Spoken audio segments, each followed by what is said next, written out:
Everyone told her to stay away. He's dangerous, they warned. The German shepherd in Kennel 9 had already bitten 3 volunteers. No one dared go near the snarling dog. But when the little girl reached out her tiny hand through the bars, the dog didn't growl. What happened next stunned the shelter staff, and they witnessed a miracle no one could explain. The rain had stopped just an hour before they arrived. The sun peeked through the clouds as Emily stepped out of her car, lifting her toddler daughter, Sophie, from the car seat. It was their first time at the local animal shelter, and Sophie was practically vibrating with excitement. "Doggy!" she squealed, pointing at the kennels beyond the glass doors. Eily smiled, her heart both nervous and hopeful. She wasn't sure if they'd adopt today, but something told her this visit would be different. Inside the shelter, the atmosphere was bright but filled with barking and echoes. Volunteers welcomed them warmly, leading them past rows of kennels filled with excited tails and wagging tongues. Golden retrievers, Labradors, even a bouncing beagle, all eager for attention. Sophie giggled and waved at each one, pressing her little hands against the glass. But then Emily noticed a kennel in the far corner. It was dimly lit, separated from the others. A red sign hung across the bars. Aggressive, do not approach. Curious, she turned to the shelter worker. What about that one? She asked. The woman's smile faded. That's Kennel 9, she said quietly. German shepherd. We don't show him to visitors. He's dangerous. Dangerous, Emily repeated. He's bitten 3 volunteers, the worker said. We think he came from an abusive home. Doesn't trust anyone. We're transferring him next week to a facility better equipped. Before Emily could respond, she realized Sophie was no longer at her side. Her breath caught in her throat. There, standing just inches from the barred gate of Kennel 9, was her tiny daughter, staring up at the snarling German shepherd. No one dared get near. Emily's heart dropped. She opened her mouth to shout, but it was already too late. The room froze. Shelter staff gasped, one of them shouting, "Get her away from there!" The sound bounced off the walls. Sharp and panicked, Emily bolted towards Sophie, her heart pounding as the massive German shepherd let out a low growl, ears pinned back, teeth flashing. Behind the bars, for a second, everyone feared the worst. But then something changed. The dog stopped growling, his tense muscles loosened just slightly. His wild, fearful eyes locked onto the child's, and then, in an almost imperceptible shift, his ears perked forward, not in threat but in curiosity. Sophie stood calmly, her small pink dress swaying slightly as she tilted her head. "Hi, doggy," she whispered, as if greeting an old friend. Before Emily could reach her, Sophie slowly raised her hand, small, soft, and trembling with innocent trust, and reached through the bars. Gasps filled the room.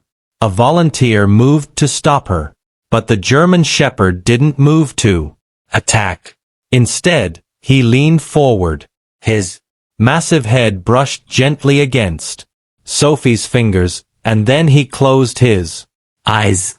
For the first time since arriving at the shelter, the dog allowed himself to be touched. Emily came to a halt, stunned, her daughter's hand rested on the dog's face, her tiny fingers curling gently behind his ear. He let out a low, almost soothing exhale, and leaned even closer, pressing his weight into her hand like he'd been starving for it all along. No one spoke. No one moved. The child had done what professionals couldn't. The aggressive dog hadn't shown violence. He'd shown trust. Sophie giggled and whispered, "Good boy," as if she'd known all along. And just like that, the most feared dog in the shelter met his first moment of peace.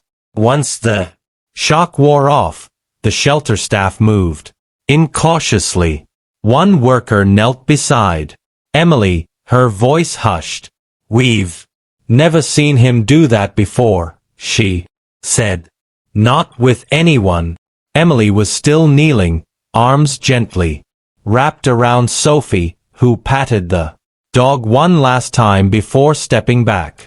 Inside the kennel, the German shepherd remained at the gate, watching the little girl with eyes that had lost some of their hardness. Later in the office, the staff shared what they knew. His name, they said, was unofficial. Bruno. No microchip, no collar. He had been found abandoned in an alley 2 months earlier. Ribs visible beneath his matted fur, a deep cut across his hind leg. When animal control brought him in, he growled non-stop. Any time a hand reached out, his reaction was immediate. Snapping, lunging, terrified rage. They assumed he had been abused, likely used as a guard dog or worse. "He won't let anyone near his food," one handler explained. "Won't play, won't wag his tail. We gave up on him weeks ago." But now something had shifted. After Sophie's visit, Bruno didn't snarl when the evening meal was delivered. Instead, he sat and waited. He ate without growling. He even allowed one staff member to refill his water without incident. It wasn't much, but for Bruno, it was everything. Emily returned the next day with Sophie and Toe again. Bruno came forward without growling.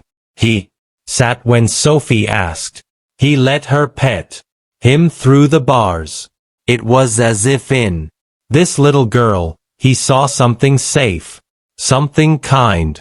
The shelter workers watched in awe as this aggressive dog transformed moment by moment under the quiet gaze of a child who never once saw him as dangerous. Emily couldn't stop thinking about him. Every night after that first visit, she replayed the moment in her mind. How Bruno had leaned into Sophie's hand. How his whole body had seemed to sigh with relief. But when she returned to the shelter a third time and asked about adoption, the response was swift and firm. "I'm sorry," the director said. "We can't allow it. He's still a risk." Emily understood the concern. Bruno had a file full of warnings, lunges, bites, refusals. He was considered unadoptable for a reason, but she also knew what she had seen with her own eyes. A dog who didn't need punishment. He needed healing, and Sophie somehow was his key. At Emily's request, the shelter brought in a professional K-9 behaviorist named James. He had worked with war dogs, rescues, and trauma cases. If anyone could make the call, it was him. Over the next week, James observed Bruno closely, especially during Sophie's visits, and what he saw stunned him. "This isn't aggression," James said. After one quiet session, It's fear. Deep conditioned fear. But around her, he's calm, responsive, he's not broken. He's wounded and she's the first thing that's reached him. Emily pressed her case again. This time, with James. Evaluation, and the shelter staffs. Slowly shifting confidence, they made a decision. Under strict conditions, home. Check. Training plan, regular. Follow-ups, they approved the adoption. When Emily told Sophie the news, the little girl clapped her hands and squealed, "Doggy comes home." Bruno was brought out on a leash, quiet and uncertain. But when Sophie held out her arms, he stepped forward without hesitation, resting his head against her chest. The shelter watched them walk out, together, past warning signs and locked gates toward a new beginning no one had expected. Bruno's first few days at home were quiet. He spent most of his time lying by the sliding glass door, watching the backyard with wary eyes. He didn't bark, didn't growl, but he didn't wag his tail either. Emily gave him space, letting him adjust on his own terms. Sophie, of course, never wavered. She sat beside him every day reading books aloud in her toddler babble, placing stuffed animals near his paws, humming lullabies only she understood. On the fifth night, something changed. Emily woke to the sound of soft footsteps on the hardwood. She got up, walked down the hallway, and found them. Sophie asleep on the rug, and Bruno, curled protectively around her. His head rested over her legs. His eyes were closed, but his body was alert, guarding her even in sleep. From that moment on, he was hers. Bruno began following Sophie everywhere, room to room, step by tiny step. He'd place himself between her and the door when strangers came over. If she fell, he'd nudge her gently until she stood back up. For the first time, his tail began to wag slowly at first, then with joy. Word of the unlikely bond spread. A local reporter did a story titled "Toddler Tames the Dog Everyone Feared." Viewers around the country wept as they watched footage of Bruno and Sophie playing in the yard, him chasing Bubbles, her giggling with glee. Months passed. Bruno grew stronger, healthier, happier, but one thing never changed: his place beside Sophie.